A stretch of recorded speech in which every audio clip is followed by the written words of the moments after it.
ध्यान क्या है, इस छोटी सी घटना को समझें। चांग चिंग के संबंध में कहा जाता है वह बड़ा कवि था, बड़ा सौंदर्य पारखी था। कहते हैं चीन में उस जैसा सौंदर्य का दार्शनिक नहीं हुआ। उसने जैसे सौंदर्य शास्त्र पर, एस्थेटिक्स पर बहुमूल्य ग्रंथ लिखे किसी और ने नहीं लिखे। वो जैसे उन पुराने दिनों का क्रोशे था। 20 साल तक वो ग्रंथों में डूबा रहा, सौंदर्य क्या है इसकी तलाश करता रहा। एक रात, आधी रात, किताबों में डूबा डूबा उठा, पर्दा सरकाया, द्वार के बाहर झांका, पूरा चांद आकाश में था। चिनार के ऊंचे दरख्त जैसे ध्यानस्थ खड़े थे। मंद समीर बहती थी। उस समीर पर चढ़कर फूलों की गंध उसके नासापुटों तक आई। कोई एक पक्षी, जल पक्षी, जोर से चीखा और उस जल पक्षी की चीख में कुछ घटित हुआ, कुछ घट गया। चांग चिंग अपने आप से ही जैसे बोला, how mistaken I was, how mistaken I was, raise the screen and see the world. कैसी मैं भूल में भरा था, कितनी भूल में था मैं।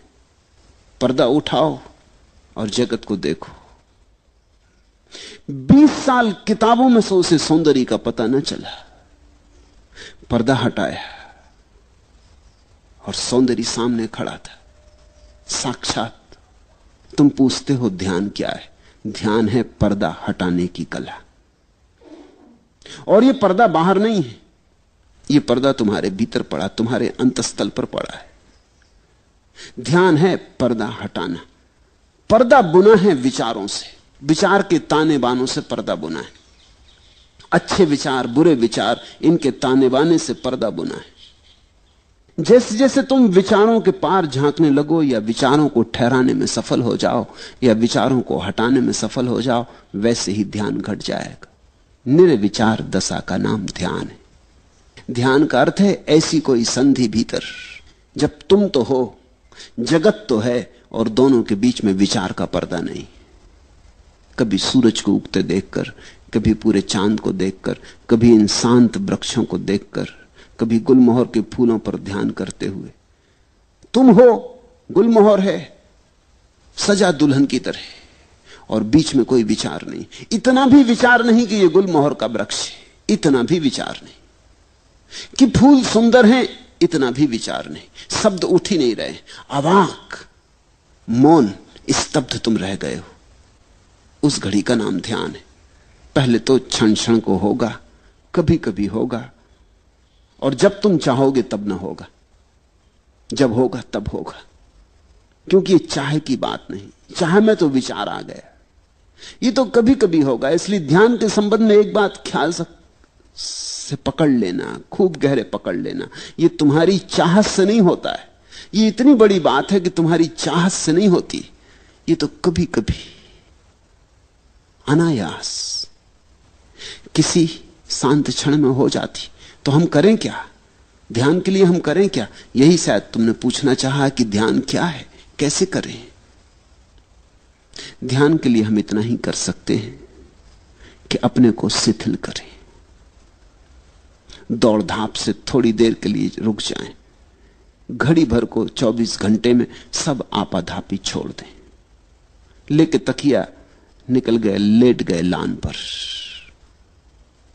टिक गए वृक्ष के साथ, आंखें बंद कर ली, पहुंच गए नदी तट पर, लेट गए रेत में, सुनने लगे नदी की कलकल। मंदिर मस्जिद जाने को मैं कह ही नहीं रहा हूं, क्योंकि पत्थरों में कहां ध्यान। तुम जीवंत प्रकृति को खोजो। इसलिए बुद्ध ने अपने शिष्यों को कहा, जंगल चले जाओ, वहां प्रकृति नाचती चारों तरफ।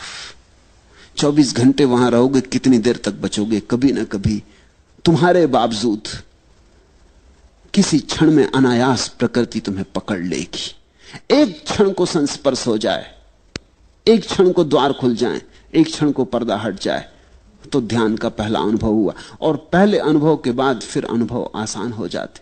आसान इसलिए हो जाते कि तब तुम्हें एक बात समझ में आ जाती कि सीधे सीधे ध्यान को पाने का कोई उपाय नहीं, परोक्ष मार्ग है। तुम शिथिल रहो, आहिस्ता से चलो, आपाधापी छोड़ो। 1 घंटे के लिए कम से कम 24 घंटे में लीन हो जाओ प्रकृति में। संगीत सुनो कि पक्षियों के गीत सुनो। कुछ न हो करने को आंख बंद कर लो, अपनी सांस सुनो। बुद्ध ने तो इस पर बहुत जोर दिया।